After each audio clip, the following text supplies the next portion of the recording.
finance has a key role to not only be the guide and the co-pilot, but also infuse the rest of the organization through training, business partnering with the decision tools that they need to make their roles work. Welcome back to CFO Weekly, where we're talking with financial leaders about how to build efficiency in their teams, create time for strategy, and ultimately get results. This podcast is brought to you by Personiv, the trusted leader in finance and accounting outsourcing for over 30 years. See how Personiv's customized solutions can help you streamline your operations with teams that start as small as one. Visit the website at personiv.com to learn more. I'm your host, Megan Weis. Let's jump right in. Welcome back to CFO Weekly. Today I'm chatting with Derek Paulson, Vice President of FP&A at Pura Vida, a purpose-driven lifestyle brand and certified B Corp known for turning simple friendship bracelets into a global business that gives back. Derek is a finance leader who proudly describes himself as a generalist, with experience spanning FP&A, strategy, supply planning, and performance marketing across companies like Rad Power Bikes and PepsiCo. In today's episode, we'll explore how finance leaders can thrive as generalists inside highly specialized functions, why connecting the dots across teams is becoming a superpower, and what it really takes to partner across the business to drive growth. Welcome to the show today, Derek. Thanks, Megan. Super excited to be here. I've been a listener of the show, and I'm just excited to share what I can and hopefully learn from others as well. Awesome. Well, I'm very glad you're here, and thank you for taking the time to be our guest today. So you describe yourself as a generalist at heart. When you look back at your career, when did you first realize that being broad across disciplines could actually become a strength in finance? Yeah, it's a great question. And I would say early on in my career, I was really building an FP&A foundation. And we'll talk, I'm sure, a little bit more about that. But I began my career at Honeywell, which is a large Fortune 100 manufacturing company. And I was a cost accountant at a molecular sieve plant in Mobile, Alabama. And if you have no idea what any of that means, I didn't either when I started, but it meant I got to wear steel-toed boots and jeans to work. And I did spend time in Excel and SAP like you would expect for an FP&A and accounting role, but I also got to walk the shop floor and literally got my hands dirty supporting the business. And so beginning my career in that type of environment and that type of role was a really good learning opportunity for me to see not only what the numbers on the spreadsheet say about the business, but what is actually happening out on the shop floor.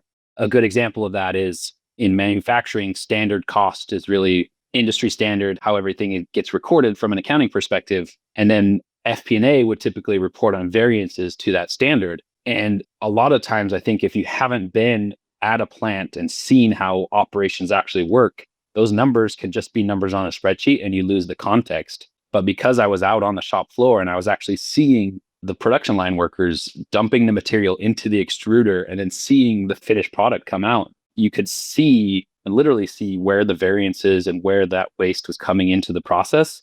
And so that was a super good learning opportunity for me to see, hey, stepping outside of finance and seeing how people actually work and where the value is actually created on the shop floor, that's a superpower. Then my variance commentary was much more informed and much more straightforward. And it's something I've carried through in the rest of my career. I always try to find ways to get out to the retail stores and talk to customers. Those kinds of things are really critical. And if we're too stuck in our day-to-day, then we miss those opportunities. Yeah. And I mean, I don't know, as the role of like the CFO and finance leaders evolves, I feel like it's so important to really understand the customers and operations. And I'm always surprised that more companies don't do some sort of rotational program through different areas, because I do feel like this is such an important skill set, like being a generalist.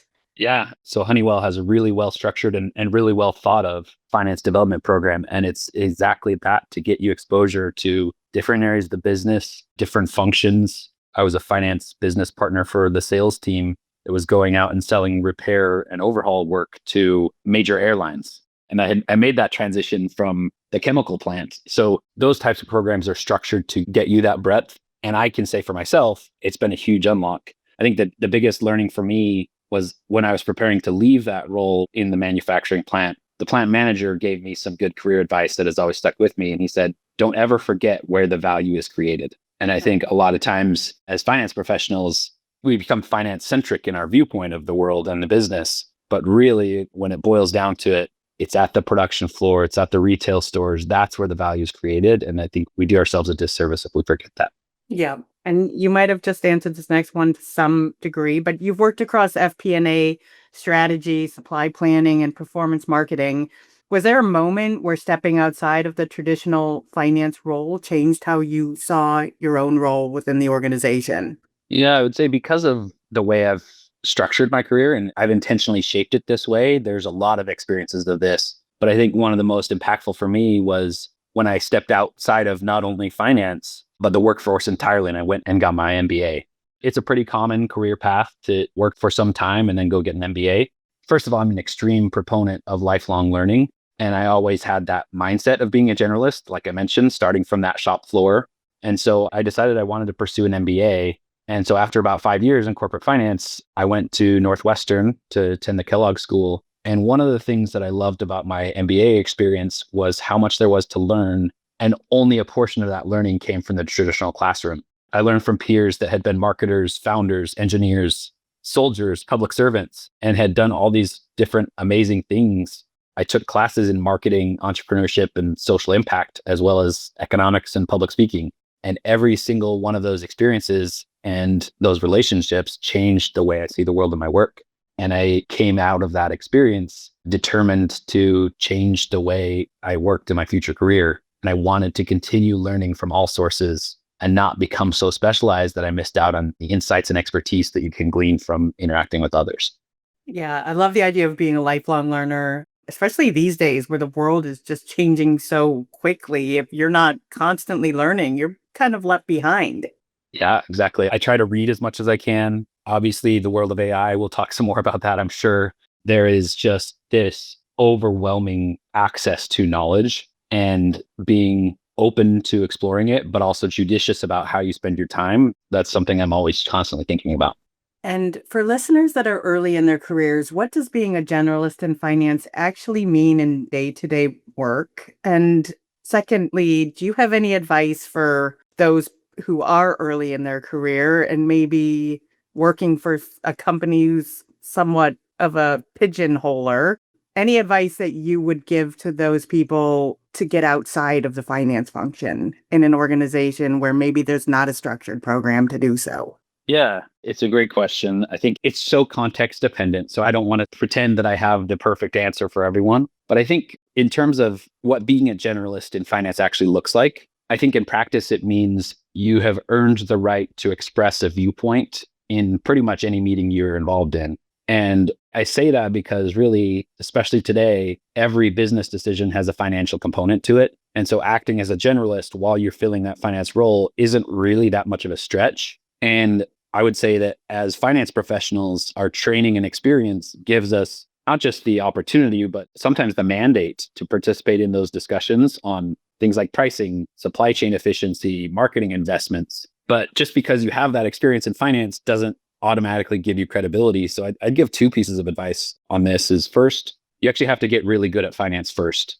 You can't earn credibility without nailing your own job description first. And so if you just go into a meeting and start expressing opinions that aren't based in fact, and you haven't built up that credibility, you lose trust really quickly. And so I think, first of all, take care of your most critical finance functions. If your balance sheet doesn't balance, if your forecast is wrong, if you haven't done a good job in the day-to-day, you're going to have a hard time spreading your wings more wide. I think the second thing that I alluded to before is becoming a generalist means being humble enough to ask a lot of questions. And one of the things that makes a generalist actually valuable is when they can absorb the input of specialists and then translate that to the big picture. So in my current role as head of finance at Pura Vida, I spend a lot of time with leaders from other functions, and I'm always trying to glean information and insights from them, which in turn makes me a better finance partner to them. So I really think having the humility to listen and absorb is critical. So I think at the end of the day, it's number one, nail your current job. And number two, ask those questions, become a true business partner in every sense of the word, where you understand their language and then they understand your language and are willing to listen to you as well. Great advice. As you just mentioned, at Pura Vida, you partner closely with marketing, operations, and sales. So, where does the generalist mindset create the most value in a consumer brand like this? Yeah, I would say finance is one of the most important roles in a company just Really the because backbone. Yeah. it is. Yeah. And of course, I'm the finance person saying that, but I do see if the CEO is the pilot, then the CFO should be the co pilot. And they're really focused on the instrumentation. If you haven't flown a plane, I haven't myself, but I know how it works because I've worked in aerospace before. There's so much instrumentation. And one of the key jobs of the co pilot is to keep an eye on every single piece of that instrumentation. It's telling you how your trajectory, your speed, your fuel levels, whether or not we're on course. The CFO role is very much that. It's what is our trajectory? What is our speed? What's our cash flow? That's the fuel. Are we headed the right direction? And so I think when you partner closely with all those other functions, your role is to, one, synthesize that and bring it all together in a way that helps guide the organization in the right way. But I think number two is our role as a CFO in a broad company like in e-commerce or retail. It's also infusing the rest of the organization with the financial acumen that they need to perform their respective roles. So good example of that is marketing team spends money on influencers, photo shoots, graphic design, all those things. If they don't have the right guardrails, if they don't have a good budget process, and if they don't have a good way to measure the return on those investments, because ultimately marketing, a lot of what they're doing is that they're placing investments and they're tracking the return on those investments. So finance has a key role to not only be the guide and the co-pilot, but also infuse the rest of the organization through training, business partnering with the decision tools that they need to make their roles work. I'm just curious, like how much training on financial acumen do you do throughout an organization? At times it's structured and you'll have budget reviews, things like that. Other times it's just ad hoc. I'll be in a one-on-one with someone from another function and they're lost or they need a template, or something like that. And so oftentimes it's in those one-on-one kind of ad hoc casual situations where I'm able to share perspective, share tools that work for me and help kind of infuse that mindset. Some of it can be structured, but a lot of it I would say is kind of an ad hoc basis as things come up. And how does understanding demand planning and inventory change the way that you approach forecasting and financial planning? Yeah, along with all the different flavors of FP&A you can work on. One of my areas that I've kind of specialized in and focused in on is demand planning. So pretty much my entire career, I've worked in companies with physical products, and inventory is the largest value on the balance sheet. I would say there's a lesson in and of itself on that wherever you are, whether you're in SaaS, whether you're in manufacturing, retail, find what's the number one driver of cash in your business model and spend your time there. And I've spent a lot of time on inventory because it's our number one driver of cash. I would say one of the things I've learned from my time assessing inventory, building a sales plan, and then buying inventory that aligns to that sales plan, it's kind of reiterated a lesson that I learned from my dad. My dad was in the military and had a long career there. And he taught me this principle of, in reference to marksmanship, the nuance between precision and accuracy. If you imagine a target, when you think about precision, you mean that all of the bullet holes are tightly clustered around each other. Accuracy means that the holes are close to the center of the target. It's possible to have precision without accuracy. And in fact, that happens a lot. Again, in marksmanship, if your scope is adjusted incorrectly, you may have a bunch of holes really tight next to each other, but they're far away from the actual center of the target. And I think that's a really good lesson for FP&A broadly, but specifically in demand planning. You can have a perfectly tuned forecast, but if you miss your main assumptions and you miss top line, everything goes out the window. We all talk about forecast accuracy, but I think it's really important to understand that means not just precision. You can have a perfectly fine-tuned model, but really honing in on what are the most impactful levers that drive the ultimate outcome of this forecast and really honing in on those.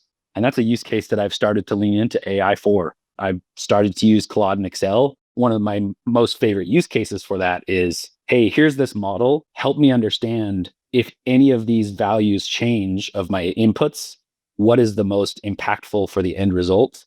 And then really focusing on that. And that's where I spend my time on my scenario planning and sensitivity analysis. So really it's about get the top line right, get the main driver of the forecast right. And then the precision, I think oftentimes naturally comes because we're good at building models in finance, but you really got to nail that top level accuracy. AI is truly amazing, but I'm curious, how far out do you forecast these days? Where do you find the most value in the period that you forecast? Obviously, the traditional FP&A finance forecasting model is first you build your long range plan. That's it. That's 3 to 5 years. And then you build your annual budget. And then you have a monthly forecast. So we're on a retail calendar. So we're 2 months into our fiscal year and we're already not completely throwing out, but we're changing big assumptions for our annual forecast, annual budget 2 months in. We're in a super volatile time. Yes. Whether it's tariffs going in, coming out, tariff refunds, demand is hard to forecast. It always has been very, very volatile time. And so you always need to have that full year view, but the knowledge of where you will be 12 months from now is really hard to get right. And so my advice is get really tight for the next 3 to 4 months. And then the rest, you have to have scenario planning to help bridge the gap of if our assumptions are off by 10%, 20%, you have to build flexibility into the model because otherwise you're going to end up with stale forecasts really fast. And how do you balance staying high level and strategic while still being comfortable getting into the weeds when it's needed? Yeah, I mean, time management has always been a challenge. I think one thing that has helped me is I have a framework that is just good practice in general, but it does help with time management and efficiencies, particularly in when I need to get into the weeds. Because more and more finance teams are really lean. I don't have an analyst right now as head of finance. I have a couple direct reports, obviously my controller, and then someone who's more analytics and reporting based. But as in terms of when there's ad hoc analysis, a lot of times it's me doing my own analysis. And so I have to carve out time for that. A couple things that work for me is, first of all, finding the right time of day to do those things. I tend to have better focus in the morning. So I try to chunk out time before everyone else has logged in and starts pinging me and begins that flywheel of the day. So carving out specific time. And then I follow a framework. It's pretty straightforward, but it's really, I call it the plan, do, report framework. So first, I plan out what analysis I need, and I put myself in my boss's shoes for this. Sometimes I will literally build out the summary slide of what I need to have as the outcome from this analysis, because jumping straight into the analysis without that plan is like going on a road trip without a map. And you may end up somewhere cool, but it's more than likely you're going to get lost along the way and waste some time. So once I have that plan in place, that's when I get into the weeds. That's where I do the work. I'll talk about avoiding distractions, turn off Slack if you need to, all those things. But this is also where I start to lean into AI as well to help increase my speed to an answer. And so that's where I'll be doing some modeling. I'll have Claude helping me with some of that modeling. But that only works well if you've done the plan step first. And then the last part is the report part, where I come back out of the weeds, step back up and say, what would I report out on from what I've just learned? Because it's really easy to get into that flow state of analysis and you start to solve the wrong problem. So I periodically will step out and say, am I headed the right direction? Am I getting the answers I need? And the best part about this framework is it's iterative. I do it throughout the day. I do it throughout the week. And then I'm staying focused on where I need to go in terms of analysis. As I step in and out of the weeds, if you will, that's when I'm constantly assessing if I'm headed the right direction. And looking back over the years, what skills have helped you translate between teams and influence decisions across the business? And how has that shaped your credibility as a finance leader? Seems like the soft skills these days are so important. Definitely. This is my opinion based on my experience, observation. I also do some career coaching, which I'm happy to talk a little bit more about. But one of the biggest, I would say probably the biggest predictor of someone's success in their career is your intellectual curiosity. It's being willing to sound dumb by asking questions and then taking that a step farther to actually incorporate that knowledge in your decision making. So I really do think that intellectual curiosity is the number one predictor of success in someone's career. I think you use the word translate when you think about translating between functions, translating between teams and being a connector. I call myself bilingual. I used to be more bilingual. I learned Spanish as an adult, and it's really interesting learning a second language because oftentimes when you first begin to learn the language, you think in your primary language and then you translate it into your head before you speak. But as you get really comfortable with the language and you become truly bilingual, you actually begin to think in that second language and you skip the translation process entirely. I actually think that there's a lesson in that as well, that oftentimes we as finance professionals will think in terms of finance first and then translate to the rest of the organization. If you get good enough and understanding enough of what other people value and the language of other functions, for example, marketing, if you can get to the point where you understand fluently the way they view the world, that speeds up that translation process and you can truly be a connector to them. So getting into what metrics is marketing looking at? They think in terms of ROAS, return on ad spend. Ultimately, ROAS is the same as ROI. It's the exact same metric. It's just a narrowly defined one that they use in a marketing context. And so things like that, where you understand what the word means to them, what it means in a finance context, then I can jump in and be much more productive in helping them understand that and helping guide toward ultimate efficiency. Let's dig in on the career counseling for just a moment. So how did you come to take on that role, and who do you career counsel?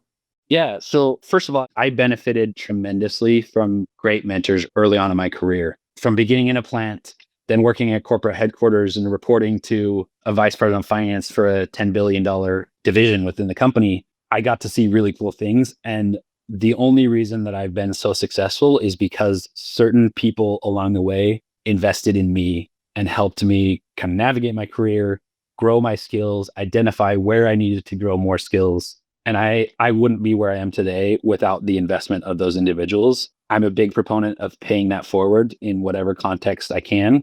So obviously with my own direct reports now, I'm helping them navigate their career, grow the skills that they need to be successful and get them to where they want to go. But I've taken that a step further in that I came across this really cool company. I'm a huge proponent. Their name is Leland. They do career coaching, MBA admissions, consulting and coaching. And it's really a marketplace for people who want coaching or training and coaches who are willing to share some of their time and make a connection and do that. So I've gotten involved in that. I kind of started out testing the waters, seeing if I liked it. I have loved it. It's really, really fulfilling for me personally. And it also helps me hone my own skills, keep a pulse on the organizations and the marketplace.